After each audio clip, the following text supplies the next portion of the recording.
back. Now, Christmas is an exciting time with all the events and lights and presents, but for some people, it can become a bit too much.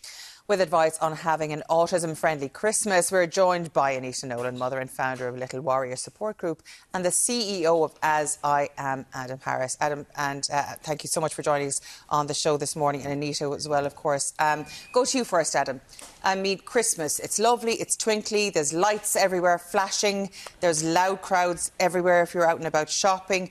It can be very overwhelming for some people, particularly those who are autistic. So tell us what we can do to help at this time. Absolutely. Well, first of all, happy Christmas. And what I would say is right across Ireland today, there's autistic children and autistic adults and families really looking forward to the festive season. And there's so much to look forward to. Christmas can be a time where the pressures of day-to-day life can be reduced, where people can really delve deep into their special interests, and where people can have, I suppose, that little bit of time at home and away from the madness of the world. But it's also a time where there's an awful lot of social expectations, and I think where over time there's been a perception that there's a right or a wrong way to celebrate Christmas.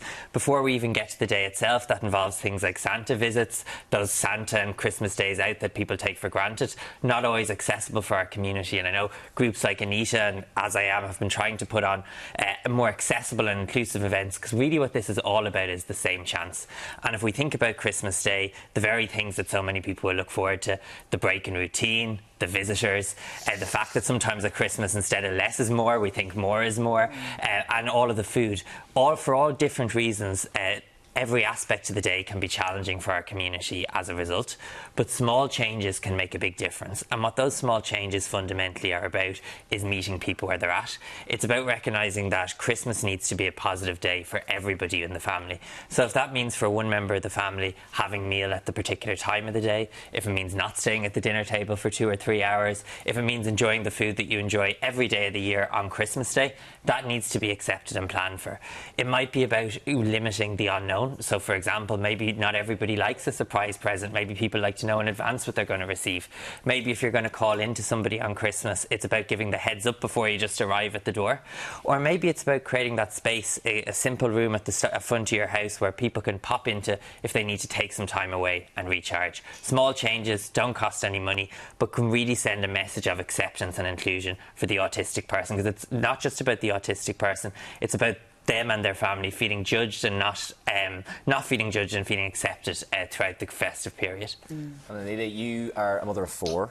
2 of your children are autistic. Can you tell us what Mason and Donica's experience is like this time of year? So both my little boys, so Mason's 12 and Donica is 7, and they are both autistic, but they could not be more polar opposite if they tried. So both of them are the most happiest, bubbliest little boys. Mason is really social, loves Christmas, loves everything about it. The lights, the decorations, going on Christmas events and activities. And then Donica loves the lights and decorations, but would be a little bit more social anxious, and he is very rigid in his routine, so he would find Christmas very challenging. So it's very hard to manage both boys at Christmas because they both have 2 separate needs. It's not one size fits all when it comes to autism. It's mad, and I know a lot of families are already dreading school's out today.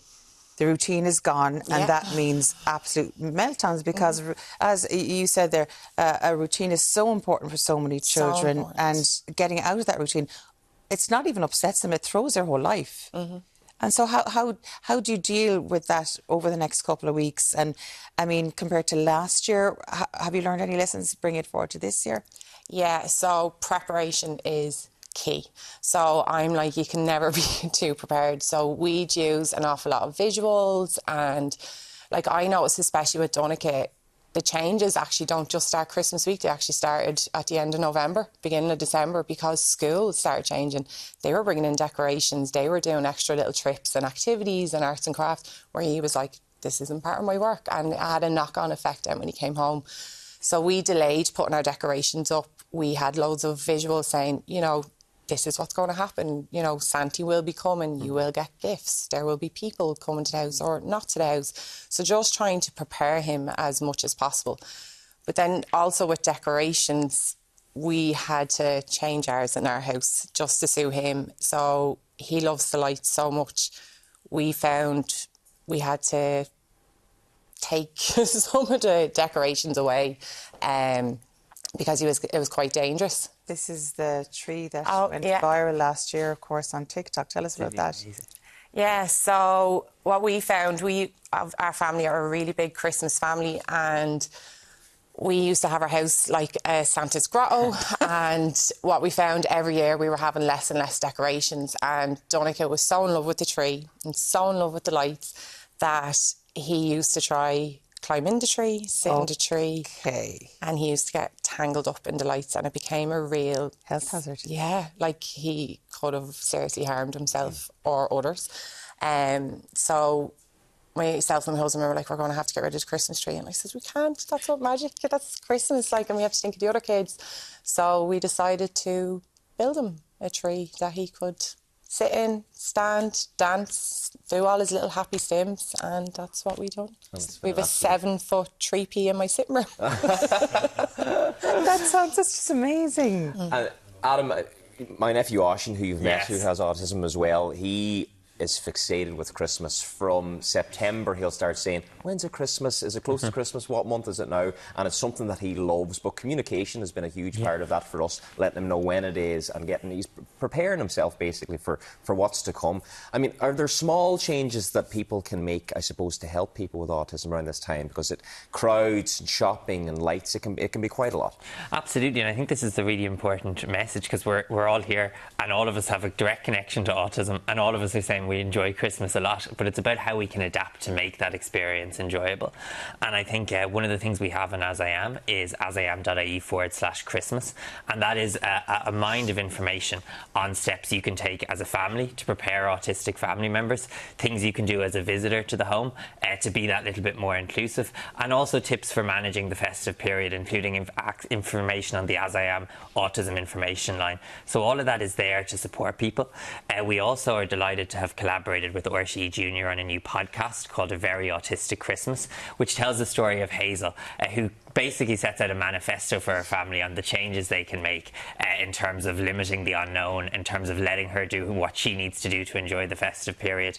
And I think it's really important that times like Christmas, it's not just about the changes we can make in the here and now, it's about the moments that it creates for us as families to really, I suppose, educate the wider family about why some of us need to do things differently. So I'd encourage people to check that out and to take that opportunity this Christmas. You know, I think Anita's explained really well the diversity of our community. So while it's important to know about autism generally, I think if you want to know what can I do to help, what can I do to be more supportive, it's simply about asking the question, how can I help? How can I meet you where you're at? How can I accept you as I am?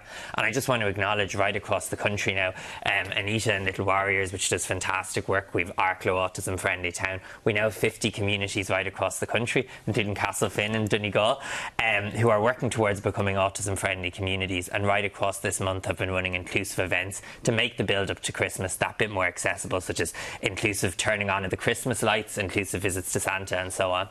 Yeah, that's what I was actually going to say, because Little Warriors have done that. I mean, it's so important, because things like Santa Claus are overwhelming, turning on Christmas lights are overwhelming, going to a Christmas party can be overwhelming, but the little steps that you're doing make it so much easier for all involved. Oh my God, like, it's unbelievable. So Little Warriors has created something really unique.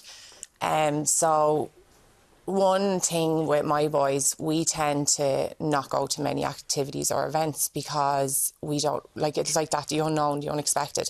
And if we go there, 9 times out of 10, Donica will find it very overwhelming and he'll get very upset and he'll try run away, or he'll hurt himself. So either myself or my husband have to make the decision to leave then and take him away, or the whole family leaves, and that's not fair.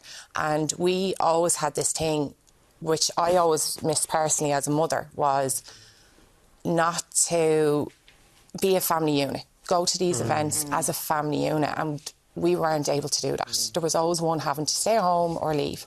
So what Little Warriors have created is we have created something where the whole family can attend, and it's suitable for everyone that's there. So if we have a sensory Santa, he comes, and if a child wants to go up to him, they can. If they don't, that's okay too. Santa will go down slides, he'll get in a ball pool, he will sit beside him in a chair.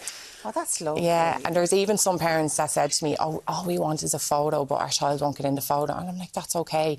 So we've strategically now get Santa to go behind the child, pose, we get the photo, and then scarpers before the child is aware he came anywhere near. So it helps all the family. Oh, listen, it's so lovely chatting to you. Adam and Anita, thank you so much for joining us on the show this morning. Have a lovely Christmas.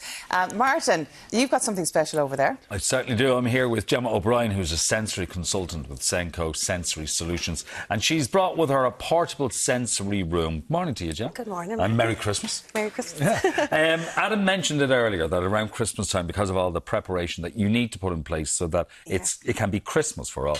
He was talking about a calm space. A calm space is and so you've got important. a mini sensory room here. Can you talk us through this is just an example. This is a portable unit, but you can obviously, we make all sorts.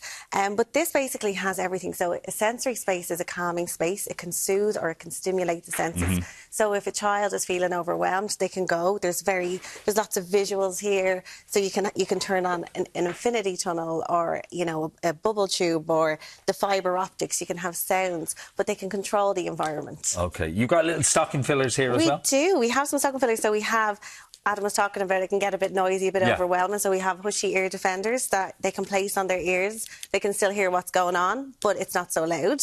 We have some fantastic resources from, like, you know, putty that has all different emotions in it, so you can, like, you know, it doesn't dry out. And we got this from Smith's.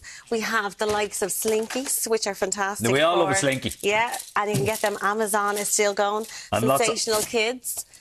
We have this guy here as well. So if you press this top button here, top button, which? Just this one here. Look. Oh, yeah, go on. Say Happy Christmas. Happy Christmas. Oh no, try again. Okay, we'll go again. Merry Christmas. So the likes of that, you know, cause and effect toys. Again, Smith's €20. So we have some great little bits and pieces so lovely here. little bits and some puppets as well. You can put on your own little puppet show as well, and that can be part of your sensory room as well, and sensory experience. You guys have experiences as well that people can. So we were saying, look, at this time of year for family members, if you're thinking of a gift voucher. And one place that we recommend is called Inspire Together. It's in Dublin 24, and they have multi-sensory rooms that you can go in and use. So it's a nice idea maybe to give a gift voucher for something for the family to do together. You have Sensational Kids, Senko Sensory Solutions, all do gift vouchers. So if you're worried now, you know, for family members this time of year trying to get something for a grandchild, it's a nice idea to give the voucher, and the family can pick something. That board's talking to us again. Behave yourself. We'll get you some breakfast in a minute. Great to see you. When you and Keith were setting this up today, even before you start putting in the other little bits and pieces, we could feel the sense of calm. Yeah. So it works. So we're glad to bring the calm. Okay. Good to see you. Now, there's lots more to come on Ireland AM. We'll be back with you very, very shortly.